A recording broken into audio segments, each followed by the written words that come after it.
It's time for Recipe of the Day. Did you know that mushrooms are one of my all-time favorite foods? This goes back to even when I was a kid. I have always loved mushrooms. And so I'm super excited to tell you about how to make my favorite mushroom rice today. But first, I'm going to tell you how I store mushrooms because I think it's a little bit unique. I'm not sure. And they just keep for a really long time. And so since I love mushrooms so much, I tend to always buy them. I buy 2 or 3 pints every single week.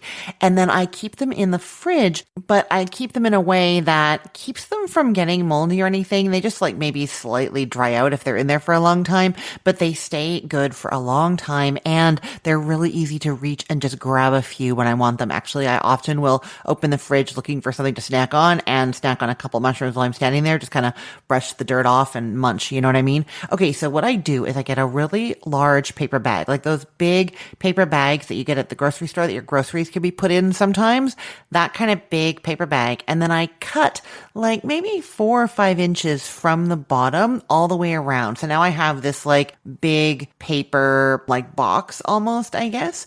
And into there is where I dump the mushrooms. So I get the mushrooms home from my grocery stores. They come in a plastic pint container wrapped in plastic. I find that just makes them go moldy really fast. I don't know whose idea it was to keep them like that because it does not preserve them the longest for sure. So I get them out of the plastic and then I don't wash them or brush them off or anything. And I just dump them into that paper box thing that I've made. And I just find that the air can get to them really easily so they don't get moldy or anything. And it's just very easy to reach in and grab them. And I guess it's kind of like the depth of my fridge, this bag box thing that I make. And so it's just perfect. It's kind of narrow and it just slides in there and I can just grab mushrooms whenever I want them. So that is my thing about how it is that I buy so many mushrooms and have them not go bad on me. And just having lots of them makes me think to use them all the time, you know? Okay, now on to this mushroom rice. It actually uses those button or cremini mushrooms for sure, but it also uses dried mushrooms. And here's what is going on for me with this. I find that if you simmer mushrooms, normal fresh mushrooms with rice, they get rubbery and wet and not good at all. And if you add them at the end after the rice is cooked, then they don't transmit their mushroom flavor to the rice. You see what I mean? So what I do is I actually soak some dried mushrooms first, then I strain them, then I cook the rice using that strained mushroom liquid and those rehydrated mushrooms. They're kind of mushy anyways, so they're not going to get more mushy in the water simmering with the rice, right? So that's how I get the mushroom flavor into the rice. And then while that's cooking, I get my fresh button mushrooms or cremini mushrooms, portobello, whatever you want to use, slice those up and I saute those in butter and oil until they're nice and brown, golden, even crisp in places.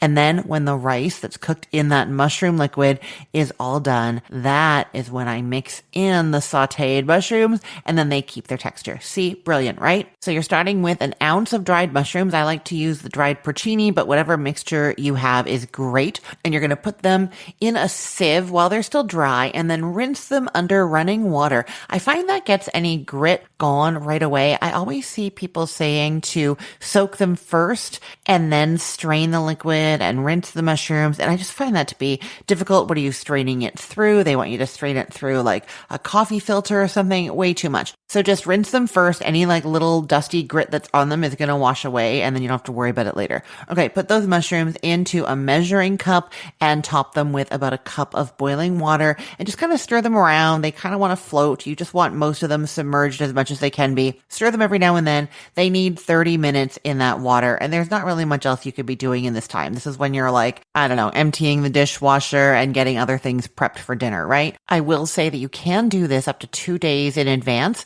So you can soak them when you're cleaning up the kitchen another time or whenever.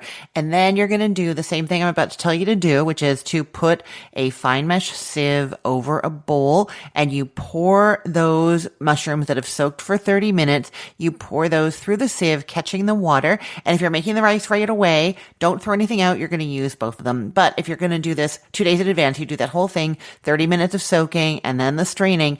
And then you're going to store the soaked mushrooms in a separate separate container from the water that you strained off of them. Keep them both in different containers in the fridge for up to 2 days. Okay. And then when you're ready to do this, whether you're doing it right away or 2 days later, you're going to give those mushrooms a rough chop and then heat a medium saucepan over medium-high heat with 2 teaspoons of olive oil in it. Once it's warmed up, add those rehydrated mushrooms along with a 1/4 teaspoon of salt and just cook and stir for a minute. They might stick a little bit. It's fine. It's okay. Then you're adding 2 or 3 cloves of minced garlic to that. Cook and stir that for like 30 seconds. And then you add in that soaking liquid, that mushroomy liquid. Now you're just going to cook and stir that until the liquid has evaporated down to like a 1/4 cup. You just want a 1/4 cup of it left. So it's really concentrated. It's 2 or 3 minutes really. Then you're adding in 1 cup of long grain white rice. I do not use anything else for this. I don't want arborio or bomba rice. I don't want brown rice. It is the long grain white rice. 1 cup of it along with 1 3/4 cup of cool tap water. Also add a 1/2 teaspoon of salt here. Increase the heat to high and bring that all to a boil while stirring every now and then. And then once it's nice and bubbling, drop the heat down to low, give it a stir, put the lid on, and then cook it covered over that low heat, not stirring at all until all the liquid is absorbed and the rice is tender. You get those little tunnels going down into the rice. If you take the lid off and look, it's going to take 17 to 20 minutes.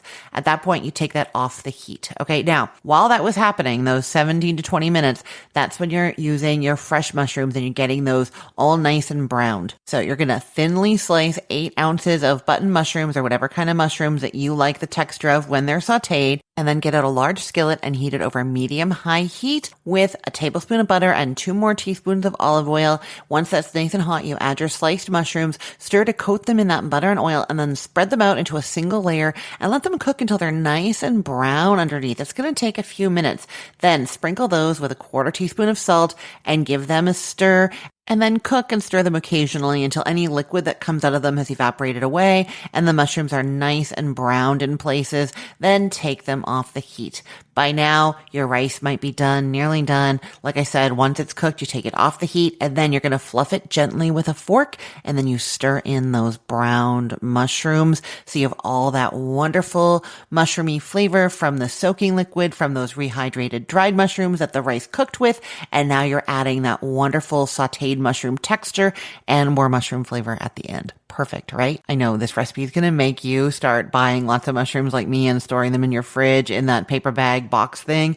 It is such a great thing to do and such a great way to use these guys. I will put the link to this recipe in the show notes for this podcast episode, or you can head to cookthestory.com/ROTD and get it there, or find it in our Facebook group, facebook.com/groups/recipeotd. And hey, just a quick note. I'm on a recording hiatus right now, so for the next little while, I'm replaying episodes from the archives, including this one. If you heard me mention a holiday, a season, or something going on in my life that seemed a bit off, that's why. Thanks so much for listening, and I hope you're enjoying these older episodes. I am Christine Pittman from cookthestory.com, thecookful.com, cookfor2.us, and from this podcast, Recipe of the Day. I hope you have a great day. Let's get cooking.